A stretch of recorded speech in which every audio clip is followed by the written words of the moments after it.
One of the most popular urban legends in the Vernal area is the story of Pickle Head. Hundreds of teenagers have searched for the Pickle Head over the past 4 decades at the Dry Fork Cemetery.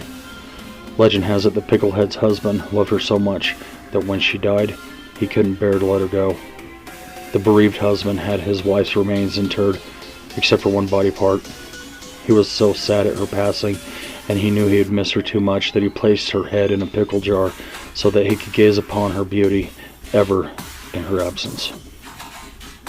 The husband passed away shortly after his eternal love, but confused family members didn't know what to do with his wife's head. Knowing of his undying love for her, family members commissioned a special headstone constructed in which the pickled head was placed inside, right where it remains today. Find it if you dare. No one knows where her husband is buried.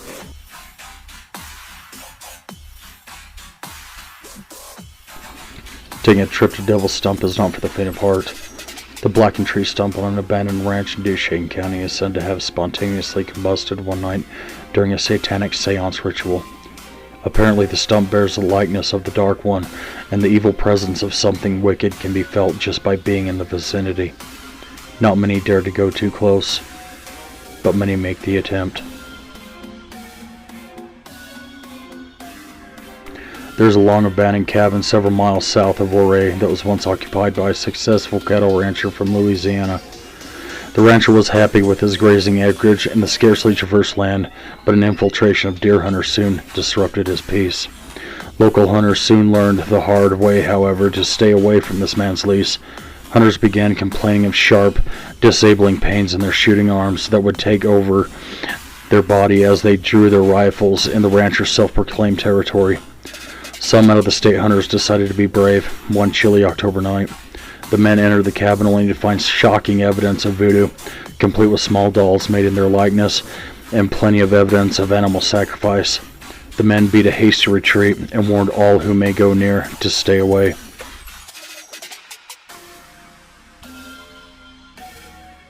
The story of the glowing headstone in a vernal cemetery dates back to the early 1900s. A young woman buried inside the grave is said to have been left at the altar by her love.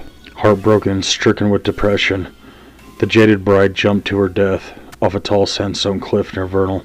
She was buried in a local cemetery, white marble headstone atop her grave. As soon as the headstone was placed, locals began to notice a strange glow in the cemetery. 2 young men were walking by late one night when they noticed the glowing headstone, so they ventured into the cemetery to check it out. This would be a fatal mistake for one of them. Scratching noises, wailing, and moaning ensued. They stood above the grave.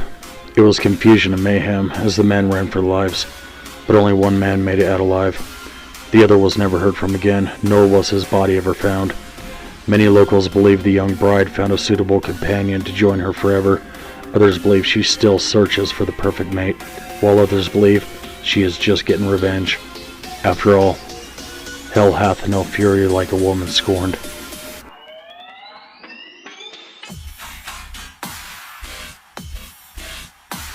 We find ourselves in another graveyard in the Vernal area. A child's grave, surrounded by an iron fence.